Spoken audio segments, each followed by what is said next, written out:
Hello to all of you. O level की आज से हम सेकंड बुक जिसको हम वेब डिज़ाइनिंग एंड पब्लिशिंग के नाम से जानते हैं और इसको हम कहते हैं M2R5। ओके, तो सेकंड बुक आज से हम शुरू करने जा रहे हैं। सेकंड बुक का आज हम चैप्टर 1 पढ़ेंगे जो कि इंट्रोडक्शन टू वेब डिज़ाइन। ठीक है, तो आज के चैप्टर में हम पहला पार्ट पढ़ेंगे जिसमें हम पढ़ेंगे वेब डिज़ाइन का इंट्रोडक्शन और इंटरनेट, और साथ में थ्योरी के साथ साथ हम यहीं पे प्रत्येक पार्ट के यहाँ पर पढ़ेंगे इंपॉर्टेंट एमसीक्यू जो कि आपकी परीक्षा में पूछे जाते हैं। ठीक है, तो टॉपिक के हिसाब से आपके यहाँ पे एमसीक्यू कवर करवाऊंगे मैं। लेक्चर ध्यान से देखिएगा। साथ ही साथ में स्टूडेंट्स प्लीज़ आप सब एक रजिस्टर पेन को लेकर बैठिए ताकि मैं जो भी आपको नोट्स बनवा रही हूँ उसको आप हाथों हाथ लिखते जाइए। तो टॉपिक हम शुरू करते हैं। पहला टॉपिक है अपना introduction to web design and internet. तो सबसे पहले हम यहाँ पर जानते हैं वेब डिज़ाइन के इंट्रोडक्शन के बारे में। जानते हैं वेबसाइट डिज़ाइन क्या होती है। प्लीज़ अपने रजिस्टर में वेब डिज़ाइन की डेफिनेशन को लिख लीजिए क्योंकि परीक्षा में इस तरीके से पूछा जा सकता है कि वेबसाइट डेवलपमेंट का पहला फेज क्या होता है। तो पहला फेज इसका क्या होता है, वेब डिज़ाइन। पूछा जा सकता है कि वेबसाइट का उद्देश्य क्या होता है, यानी वेबसाइट डेवलप करने का उद्देश्य क्या होता है। तो वेबसाइट डेवलप करने का उद्देश्य होता है कि हम उसे इंटरनेट पे पब्लिश कर सकें। ओके, तो सबसे पहले तो आप डेफिनेशन लिख लीजिए यहाँ पर कि वेब डिज़ाइन का अर्थ होता है कि वेबसाइट को इस तरीके से डिज़ाइन करना कि उसकी इंफॉर्मेशन को हम इंटरनेट पर पब्लिश कर सकें। ओके, आगे बढ़ते हैं। तो अब पढ़ते हैं हम इंटरनेट के इंट्रोडक्शन के बारे में। देखिए, डिज़ाइनिंग से रिलेटेड सिर्फ और सिर्फ इतने ही क्वेश्चन बनते हैं जो कि मैं आपको बता चुकी हूँ। अब हम पढ़ते हैं थोड़ा सा इंटरनेट का इंट्रोडक्शन। थ्योरी पढ़ेंगे, इसके बाद हम इसके एमसीक्यू भी सॉल्व करेंगे। तो पूरा लेक्चर देखते रहिएगा स्टूडेंट्स। ओके, नाउ इंटरनेट का इंट्रोडक्शन देखते हैं। तो सबसे पहले इंटरनेट की हम डेफिनेशन देखते हैं। इंटरनेट का मतलब होता है नेटवर्क ऑफ नेटवर्क। ठीक है, आप इस डेफिनेशन को लिख लीजिए। यहाँ पे मैं आपको इस डेफिनेशन को अच्छे से समझा देती हूँ विस्तार में। देखिए यहाँ पे क्या लिखा है, internet is the network of network, यानी इंटरनेट क्या होता है, नेटवर्क का नेटवर्क। तो बात यहाँ पे ये आती है कि नेटवर्क क्या होता है। तो सबसे पहले हम यहाँ पे नेटवर्क के बारे में जानते हैं। देखिए, जब भी दो या दो से अधिक कंप्यूटर या दो से अधिक कोई भी कंप्यूटिंग डिवाइस है ना, फॉर एग्जांपल आपका लैपटॉप हो गया, मोबाइल हो गया, कंप्यूटर तो है ही, ठीक है। तो इस तरीके से जब भी दो या दो से अधिक कंप्यूटिंग डिवाइस आपस में किसी लिंक के जरिए कनेक्ट होती है ना, तो इस लिंक को, इस लाइन को हम नेटवर्क कहते हैं। देखिए होता है ना कि जब आप किसी को फ़ोन लगाते हैं, मान लो आपके पास उसकी अच्छे से आवाज़ नहीं आ रही है, आपकी आवाज़ उसके पास नहीं जा रही, तो हम क्या कहते हैं, नेटवर्क नहीं मिल रहा। तो हम कहीं बाहर जाते हैं, बाहर जाके बात करते हैं, छत पे जाके बात करते हैं ताकि हमें नेटवर्क मिल जाए। तो बेसिकली हम नेटवर्क किसे कह रहे हैं, नेटवर्क हम इसलिए कह रहे हैं उस चीज़ को क्योंकि बेसिकली क्या हो रहा है कि आपका फ़ोन और अगले का फ़ोन आपस में प्रॉपर तरीके से लिंक नहीं हो पा रहा है। लिंक नहीं हो पा रहा है तो आपकी आवाज़ एक दूसरे के पास प्रॉपर तरीके से नहीं आ रही है। ठीक है, तो एक दूसरे के पास आवाज़ प्रॉपर जाए इसके लिए आप क्या करते हो, कनेक्शन बिठाते हो, और इसको हम क्या बोलते हैं, नेटवर्क कहते हैं। ओके, तो इसी प्रकार जब दो या दो से अधिक कोई भी कंप्यूटिंग डिवाइसेस जब आपस में जुड़ जाती हैं तो हम इसको नेटवर्क कहते हैं। तो इसी प्रकार जब इंटरनेट नहीं था ना, तो ये मान लीजिए हर जगह छोटे छोटे नेटवर्क बनते थे, यानी कंप्यूटरों को आपस में क्या कर दिया जाता था, कनेक्ट कर दिया जाता था और इंफॉर्मेशन का आदान प्रदान कर दिया जाता था। ठीक है, तो इस तरीके से कई सारे छोटे छोटे नेटवर्क तो बनते थे और आज भी बनते हैं, आज भी छोटे छोटे नेटवर्क्स होते हैं। ठीक है, जैसे कि आप देखते हो ना, हर जगह लोकल एरिया नेटवर्क यानी वाईफाई के थ्रू चल रहा है, तो वो क्या है, एक छोटा सा नेटवर्क ही तो है। ठीक है, तो इस तरीके से छोटे छोटे नेटवर्क्स होते हैं। अब क्या हुआ, पहले इंटरनेट नहीं था ना, तब नेटवर्क था, कंप्यूटरों को आपस में जोड़ा जाता था। फिर क्या हुआ, इंटरनेट आ गया। इंटरनेट में कुछ नहीं हुआ, सिर्फ ये हुआ कि जितने भी हमारे नेटवर्क थे ना, यहाँ भी एक लाइन बिछा दी और सारे नेटवर्क को आपस में कनेक्ट कर दिया, तो यही बन गया इंटरनेट। यानी पूरी दुनिया के नेटवर्क्स को, पूरी दुनिया के कंप्यूटरों को हमने आपस में क्या कर दिया, इंटरकनेक्ट कर दिया। इसी चीज़ को हमने बोला यहाँ पर इंटरनेट। तो ध्यान रखिएगा, इंटरनेट का अर्थ होता है नेटवर्क ऑफ नेटवर्क, यानी नेटवर्कों का नेटवर्क। दूसरी डेफिनेशन आप यहाँ पे लिख लीजिए स्टूडेंट्स, इंटरनेट को हम इंटरनेशनल नेटवर्क यानी अंतरराष्ट्रीय नेटवर्क भी कहते हैं। इंटरनेशनल आप समझ ही गए क्योंकि पूरी दुनिया में फैला हुआ है ना, इसलिए। ओके, आगे बढ़ते हैं। तो देखिए यहाँ पे हमने सेकंड पॉइंट जो लिखा है इंटरनेट के बारे में, काफ़ी इंपॉर्टेंट है, यहाँ से क्वेश्चन बन जाता है, इसलिए इस लाइन को लिखा हुआ है, इसको अच्छे से समझिएगा। ठीक है, यहाँ पे हमने बताया है कि इंटरनेट जो है वो क्या होता है, ग्लोबल सिस्टम होता है। ग्लोबल का अर्थ होता है सब दूर होने वाली चीज़, है ना, ग्लोबल लेवल पर, यानी सब दूर पूरे वर्ल्ड में फैली हुई है। तो बेसिकली इंटरनेट एक ग्लोबल सिस्टम होता है, यानी एक ऐसा सिस्टम है जो सब दूर फैला हुआ है, और इसने फैल के क्या कर रखा है, इंटरकनेक्टेड कंप्यूटर नेटवर्क्स, सारे के सारे कंप्यूटर नेटवर्क्स को आपस में कनेक्ट कर रखा है। ठीक है, जो कि अभी हमने पढ़ा कि इंटरनेट ने क्या किया, बेसिकली इंटरनेट ने ये किया कि जितने भी नेटवर्क्स थे ना, छोटे छोटे जितने भी नेटवर्क्स थे, उन सभी नेटवर्क्स को आपस में क्या कर दिया, इंटरकनेक्ट कर दिया। तो क्या बन गया, ये इंटरनेट बन गया, है ना। तो सब दूर फैल गया, इसका मतलब इसको हमने क्या बोला, ग्लोबल सिस्टम बोला। ठीक है, तो इंटरनेट बेसिकली एक ग्लोबल सिस्टम है जिसमें कि हमारे सारे के सारे कंप्यूटर नेटवर्क आपस में इंटरकनेक्ट हैं। अब देखिए, जब भी हम कोई भी चीज़ को कनेक्ट करते हैं ना, तो कनेक्ट करने के लिए हम कुछ नियमों का पालन करते हैं, यानी कुछ तरीकों का पालन करते हैं। जैसे फॉर एग्जांपल, आपको अपने मोबाइल के ब्लूटूथ को किसी अन्य पर्सन के मोबाइल के ब्लूटूथ से कनेक्ट करना है, क्योंकि आपको फाइल ट्रांसफर करनी है। तो क्या करोगे आप, इसके लिए भाई कुछ नियम बने हैं, कुछ तरीके बने, आप उनको फॉलो करना होगा। जैसे कि आपके दोनों के डिवाइसेस के जो ब्लूटूथ है उसको पहले आप ऑन करोगे, ऑन करने के बाद एक दूसरे के मोबाइल के ब्लूटूथ डिवाइस का जो भी नाम होगा या मोबाइल डिवाइस का नाम होगा उसको आप अपने अपने मोबाइल में सर्च करोगे। सर्च करने के बाद जब वो नाम मिल जाएगा तो उस पर क्लिक करके आपस में क्या करोगे, दोनों डिवाइसेस को लिंक करोगे। तो ये तरीका ही हो गया ना, एक नियम हो गया ना। तो इसी प्रकार इंटरनेट में कोई सा भी काम हो, चाहे ईमेल आने जाने का हो, चाहे मैसेज ट्रांसफर का हो, इवन कॉल करने का हो, कोई सा भी काम हो, हर काम के अलग अलग नियम बने हुए हैं। अब एक नियम तो होता नहीं है हर काम का, इनके कई सारे नियम बने होते हैं। जैसे आप किसी को कॉल कर रहे हो ना, उसके कई सारे नियम हैं। किसी को मेल भेज रहे हो, किसी से मेल रिसीव कर रहे हो ना, उसके अपने अलग अलग कई सारे नियम हैं। ठीक है, तो ध्यान रखिए, नियमों के समूह को हम प्रोटोकॉल कहते हैं। यहाँ पे एक बहुत ही अच्छी डेफिनेशन बनती है और इम्पॉर्टेंट डेफिनेशन बनती है कि प्रोटोकॉल किसको कहते हैं। तो लिख लीजिए आप अपने रजिस्टर में, सेट ऑफ रूल्स, यानी नियमों के समूह को हम प्रोटोकॉल कहते हैं। ठीक है, कई बार ये क्वेश्चन आता है रूल्स एंड रेगुलेशंस के ऊपर कि रूल्स एंड रेगुलेशंस के ग्रुप को हम क्या कहते हैं, यानी कि नियम और कानून, है ना। तो बेसिकली इंटरनेट पे कोई भी काम करते हैं ना, तो हम किसी कानून को फॉलो करते हुए ही करते हैं। जैसे कि फॉर एग्जांपल, यदि आप सिम कार्ड भी खरीदते हैं तो एक नियम, एक कानून लगता है कि आपको अपना बकायदा आधार कार्ड देना होगा, साइन करना होगा उसके ऊपर, आप कुछ ना कुछ आईडी कार्ड दोगे तभी आपको सिम मिलती है ना। तो इसी प्रकार ये भी क्या है, तो ये भी क्या है, एक नियम ही तो, एक कानून ही तो है।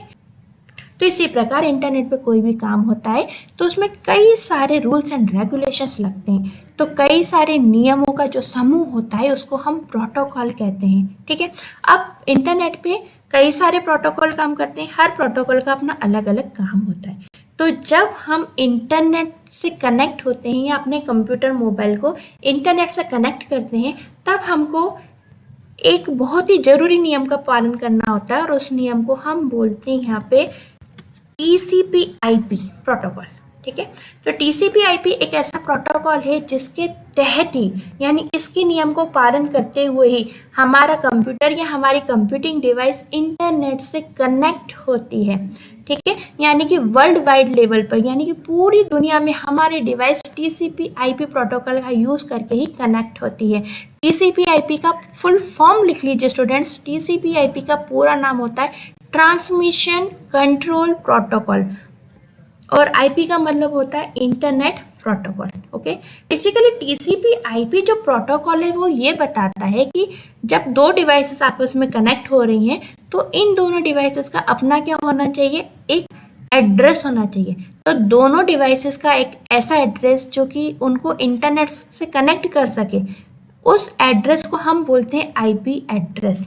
ठीक है, ये आप अपनी कॉपी में लिख लीजिए।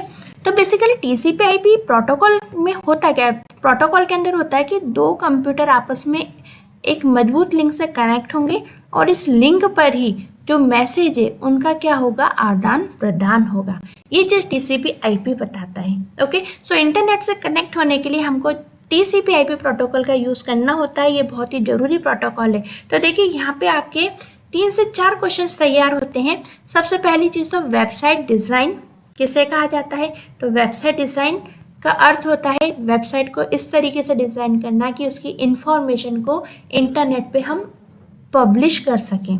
ओके, यहाँ पे दूसरा क्वेश्चन आपका बनता है इंटरनेट की परिभाषा से कि इंटरनेट किसे कहते हैं? तो हम नेटवर्क को हम यहाँ पर इंटरनेट कहते हैं।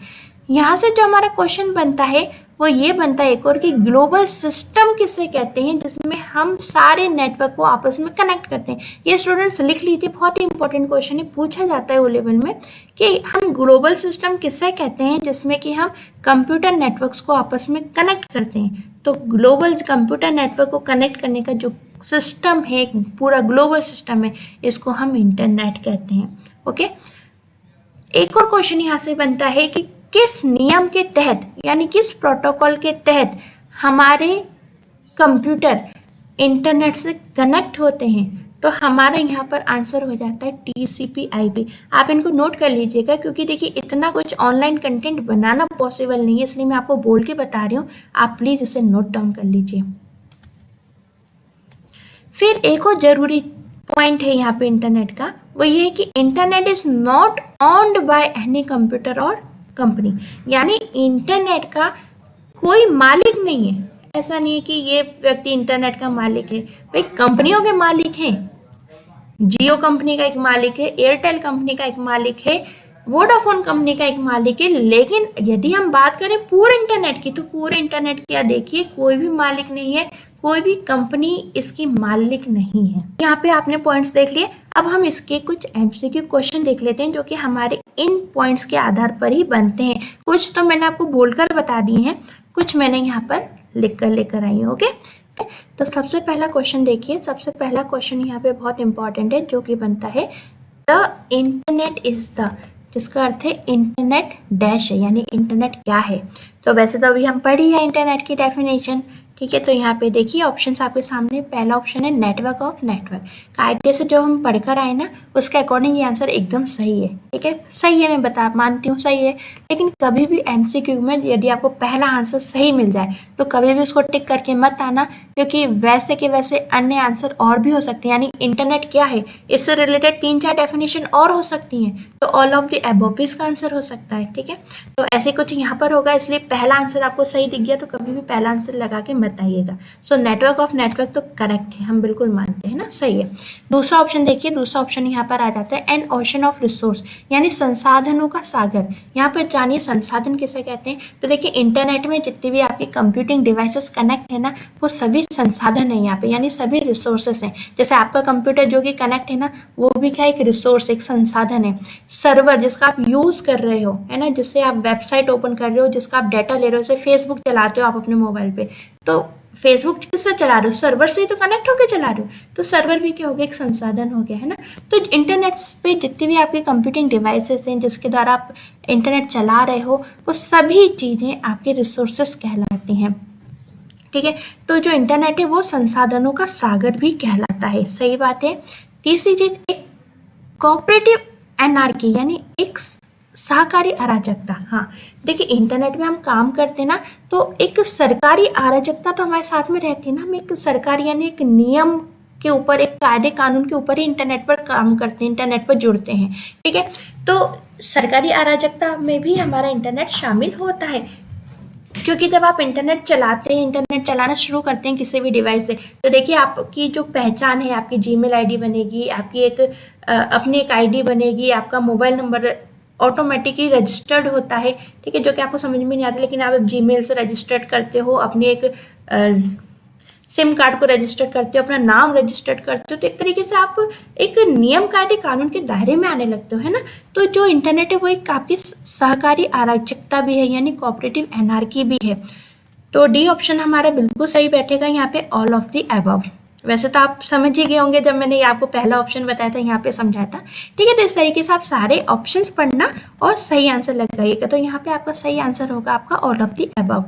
यहाँ पे हम दूसरा क्वेश्चन देखते हैं जो आपका बेहद ही इंपॉर्टेंट है। दूसरा क्वेश्चन है the internet uses the dash, यानी इंटरनेट किसका यूज करता है एज द प्रोटोकॉल इंजन, यानी प्रोटोकॉल इंजन के तौर पर किसका यूज किया जाता है इंटरनेट पर? प्रोटोकॉल, इंजन और इंटरनेट, दो चीजें यहाँ पर पूछी गई हैं। तो अभी हम पढ़ के आएंगे इंटरनेट चलाने के लिए सबसे अहम प्रोटोकॉल होता है टीसीपी/आईपी। यानी टीसीपी/आईपी जब जुड़ जाएगा तो आपका कंप्यूटर या आपका मोबाइल या कोई भी कंप्यूटिंग डिवाइस इंटरनेट से कनेक्ट हो जाएगी। उसी के बाद ही तो आप फाइलों का आदान प्रदान करोगे, किसी से बात करोगे, किसी को वीडियो कॉल करोगे, तो अन्य इन सब साधनों, इन सब कार्यों के जो प्रोटोकॉल है वो काम करने लग जाएंगे। यानी सभी प्रोटोकॉल का, सभी कार्यों का जो इंजन है वो आपका कौन सा हो जाता है यहाँ पे? टीसीपी/आईपी प्रोटोकॉल। ठीक है, तो यहाँ पे क्वेश्चन यही पूछा गया है कि जब हम इंटरनेट यूज करते हैं तो डैश यानी कौन सा ऐसा प्रोटोकॉल है जो सभी प्रोटोकॉल का इंजन होता है? तो सभी प्रोटोकॉल तभी काम करेंगे ना जब टीसीपी/आईपी लागू हो जाएगा। यानी टीसीपी/आईपी लागू होने से ही हम इंटरनेट से कनेक्ट होंगे। जब हम इंटरनेट से कनेक्ट होंगे तभी हम सारे कार्य कर पाएंगे, जैसे कि फाइलों को ट्रांसफर करना, वेबसाइट ओपन करना। ओके, तो यहाँ पे हमारा सही आंसर कौन सा हो जाएगा? टीसीपी/आईपी। अब देखिए यहाँ पे अन्य प्रोटोकॉल भी दिए हुए हैं, जैसा कि मैंने आपको समझाया था कि इंटरनेट पे जब हम काम करते हैं ना तो ढेरों प्रोटोकॉल काम करते हैं। तो ये सभी प्रोटोकॉल है, इनको भी हम बारी बारी से टाइम आने पर पढ़ेंगे। ठीक है, यहाँ पे अभी जो मेन आंसर है वो जान लीजिए, वो है आपका टीसीपी/आईपी।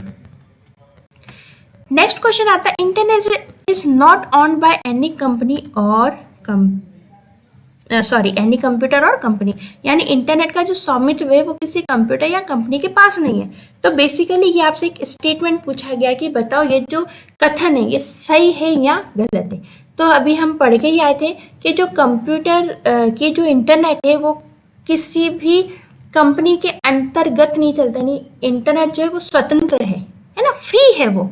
ओके, हालांकि हम पैसे देते हैं, पैसे इसलिए देते हैं क्योंकि बेसिकली क्या इंटरनेट तो फ्री है, लेकिन जितनी भी हमारी टेलीकॉम की कंपनी है ना, जैसे कि एयरटेल हुई, जियो हुई, इसने क्या किया, अपने अपने सेटअप लगा रखे हैं और उस सेटअप के द्वारा ही हमें कंपनी क्या करती है, इंटरनेट चलाने की सुविधा देती है। तो भाई कंपनी हमारे लिए इतना काम करेगी तो हमसे पैसे तो लेगी, सीधी सी बात है ना। तो इंटरनेट के ऊपर तो किसी का भी स्वामित्व नहीं है। ठीक है, तो ये कथन हमारे यहाँ पर क्या है, सत्य है। ओके स्टूडेंट्स, तो ये थे हमारे आज के टॉपिक के हिसाब से कुछ इंपॉर्टेंट क्वेश्चंस और उनकी थ्योरी।